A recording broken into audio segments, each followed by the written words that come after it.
초촉성이냐 촉성이냐 이런데 이 초촉성은 그 경남 진주 쪽에서 시작을 했고 이제 보통 그쪽 사람들이 8월 말쯤 정식을 해서 한 10월 중순부터 거의 12월 초까지 일화방을 끝내는 방식 이 방법이 이제 초촉성이죠. 보면 이제 초촉성은 하기 위해서는 이 육묘 자체를 초촉성 육묘를 해야 됩니다. 근데 대부분들이 육묘는 아무 생각도 안 하고 심는 날짜만 빨리 심어서 이걸 초촉성화 시킨 거예요.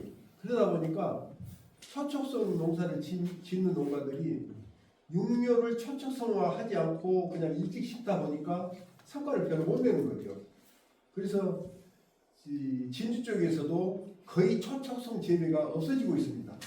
자기들이 그동안 쭉 해보니까 돈이 안 돼요.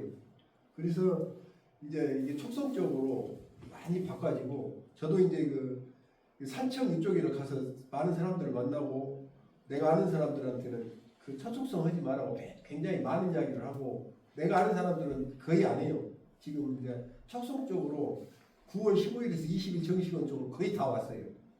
그래서 이제 그 사람들이 이제 돈을 벌고 하니까 많이 따라오더라고요.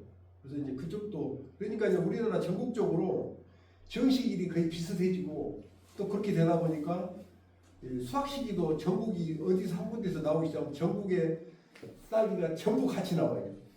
저쪽에 진주서부터 저기 뭐 가평 이쪽에까지 거의 같이 수확이 같이 되기 시작하죠. 그래서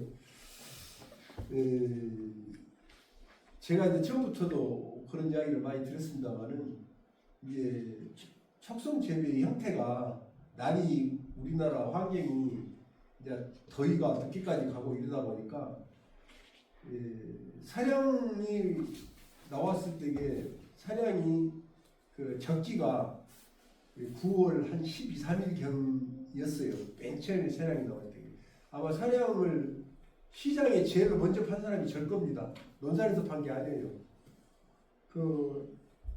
최 박사죠. 그 사람이 만들었을 때에 그 만들었다는 내가 말을 듣고 모종을 얻으러 왔는데 자기가 지금 개발했어도 보급을 못 오고 있다고 그러더라고요. 근데 왜 보급을 못 오냐 그러니까 그때 그 최 박사가 하는 이야기가 딸기 하나를 따서 이렇게 책상 위에다 올려놓으면 그 딸기 스스로가 지 몸무게를 못 이겨서 이렇게 주저앉는다 그러더라고요.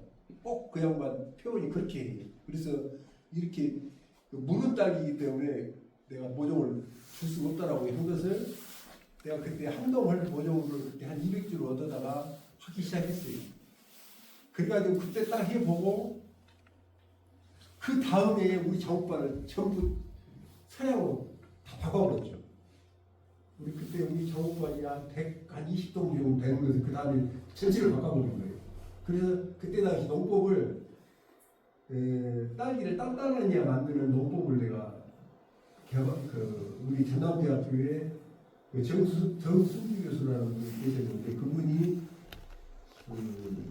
어떤 농법을 개발해 놓은 거 있어요. 근데 그분 지금 이야기 여기서 좀 우리가 지금 써볼 그런 것이 아닌데 그 농법을 해서 딸기 굉장히 일주일에서 열흘이 가도 딸기가 안 퍼지는 딸기를 만들어서 출하를 해가지고 히트를 쳤죠. 그때 논산 딸기나 전국적으로 2kg짜리가 한 2만 얼마 이 정도 나올 때에 그 딸기를 사양 딸기를 가지고 4만 원대 후반 5만 원대를 받았습니다. 그래가지고 그때 딸기 그 사양이 확 터진 거예요.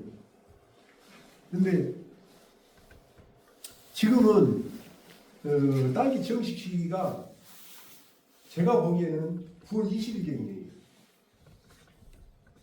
굉장히 좀 그때에 비하면은 거의 10 며칠 된 것 늘어졌어요.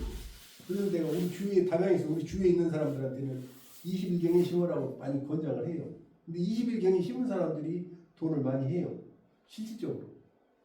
왜 그러냐면 딸기는 이 무슨 과일이든 마찬가지기는 합니다만은 이 생식 생장과 영양 생장의 밸런스가 깨지면 안 됩니다. 생식 생장 쪽으로 가버리면 우리 그 박 대표님 농장처럼 그때 최방이 그 1톤 타는데 질산가리가 44kg, 45kg 이렇게 들어가 버리고 이러면 그 생식생장의 극처방적입니다. 보통 한 25, 6kg 정도 타질 것이 한 40 몇 킬로 타져버리면 우리가 그 처방전을 받아보면 영양생장과 생식생장의 처방전을 보면 다른 게 질산칼슘량하고 질산가리 양의 차이가 조금 그 두 가지만 있어요. 생식생장이 영양생장하고 다른 점이 가리가 2, 3kg 정도 더 타지고 질산가리가 한 2, 3kg 덜 타지는 정도의 이 차이입니다. 물론 물에 따라서는 조금 틀리지만은 2, 3kg의 차이로 이게 영양생식과 생식생장의 처방전이 밖에 달라요. 그 정도 차이밖에 안 되는데 그 처방전에 영양생식용, 생식생식용 이렇게 갈라집니다. 근데 20몇 킬로밖에 안 타는 데서 40몇 킬로를 타버리면 아주 그러니까 땅에 착 가라앉아가지고 이파리는 안 아프고 꽃만 계속 피는 거죠. 이렇게 깨져버리면 그의 농사가 힘들어지고 그 다수학을 할 수 없는 그 상태가 돼버려요. 그리고 이제 우리 그 정미정 대표님의 그 사량 같은 경우 이제 좀 일찍 심다 보니까 꽃이 늦게 이렇게 올라오면서 이게 영양생장적으로 가는 거예요. 그러면서 사량은 어느 품종보다도 이 팁번에 굉장히 약한 품종이에요. 그래서 이게 영양성장 쪽으로 가면 피놓고 꽃이 올라올 때 팁번이 나오게 돼 있습니다. 그래서 이건 예견된 거예요. 그래서 내가 처음부터 우리 이 사장, 이 선생님하고는 내가 이거 너무 이파리가 좋아서 영양생장 쪽으로 치우쳐가지고 좀 힘들겠다라는 이야기를 맨 처음 보고 그 이야기를 했는데 역시 그렇게 나와요. 그런데 이제 다행히 그래도 이제 초세가 좋기 때문에 아마 내가 방금도 말씀드렸는데 그 2, 3, 4월 때 많은 수확을 할 거예요. 이 팁번이 생기면 생장점이 굉장히 여러 개로 갈라집니다. 팁번이 일어나면서 지도 살기 위해서 이 생장점이 여러 개가 돼요. 한 3개, 4개 막 이렇게 갈라지거든요. 그러면 그때 이제 2화방 때, 3화방 때가 꽃대가 3개에서 5개, 6개 이렇게 나옵니다. 그러면 그 꽃대를 절대 꽃 한두 개씩만 넘기고 여러 개를 달면 안 돼요. 그걸 여러 개를 달아버리면 또 그게 또 힘이 쏠려가지고 뒷꽃이 안 나와요. 근데 한두 개씩만 달아도 예를 들면 3개가 올라오면 2개씩만 달아도 6개거든요. 4개 나오면 8개 되는 거고. 그러니까 개수도 절대 많이 붙이지 말면 그때는 뒷꽃들이 바로바로 따라 나와요. 힘이 충분하니까 그 개수 얼마 붙이면 뭐 이렇게 수확량이 적을 것 같은데 적게 붙여야 다수확을 합니다.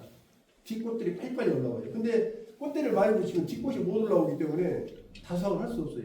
그래서 하여튼 3화방부터는 우리 모든 회원님들 마찬가지지만은 꽃을 많이 남기지 마세요.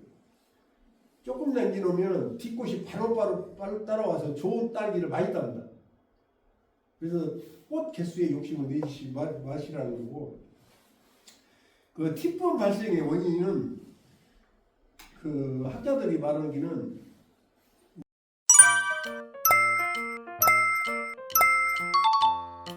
우리가 모르는 부분까지는 워낙 많은 그 팁번의 그 발생 요인이 있다고 합니다. 근데 이제 우리끼리 이야기할 수 있는 것은 물이에요, 물. 그 물이 적거나 필요한 양보다 적거나 필요한 양보다 많거나 그러니까 과습 내지 이제 건조죠. 이제 이것이 팁번 원인의 가장 중요 원인입니다. 이제 그 중에 이제 물이 적어가지고 팁번이 나온 것은 바로 물을 많이 주면 회복이 빨라요.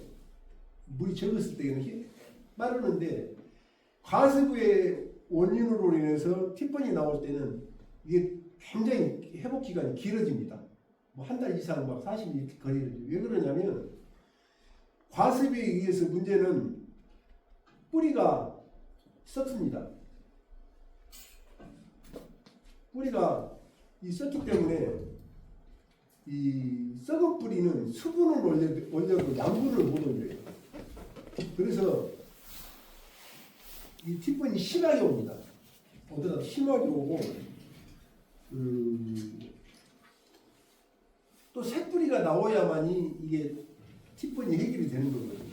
그래서 물량을 적절한 자기 배지의 이 수분 함수량을 적정히 맞춰서 물량을 조절해서 좀 기다려야 돼요. 그리고 뿌리에서 못 먹으니까 비료를 연면살포를 좀 많이 해줘야 자주로 해줘야 돼요. 그래서 회복을 빨리 시키는 방법은 입에다 좋은 물질들을 많이 이렇게 자주로 좀 영양이 되시면 좀 날짜를 땡겨서 좀 빨리빨리 해주시고 그래도 한 3, 4일 간격으로 최소한도 3번 이상 이렇게 쭉 해줘야 돼요. 그리고 일반 정상적인 농가들가 해도 12월달 1월 한 1월 초쯤까지는 일주일에 한 번 이상은 연면 시비를 해주는 것이 상당히 효과가 좋습니다. 그래서 연면 시비를 하고 다음날 이렇게 말랐을 때 이파리를 만져보면 좀 느낌이 있어요. 그래서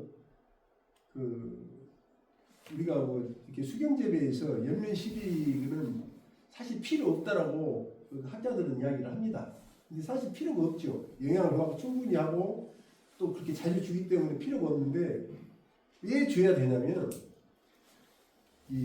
우리가 정상적인 온도, 예를 들면 가을이라든가 봄처럼 온도도 좋고 이렇게 또 지온이라든가 이런 게 충족이 되면 하는데 겨울에는 우리가 그걸 다 맞춰줄 수가 없잖아요.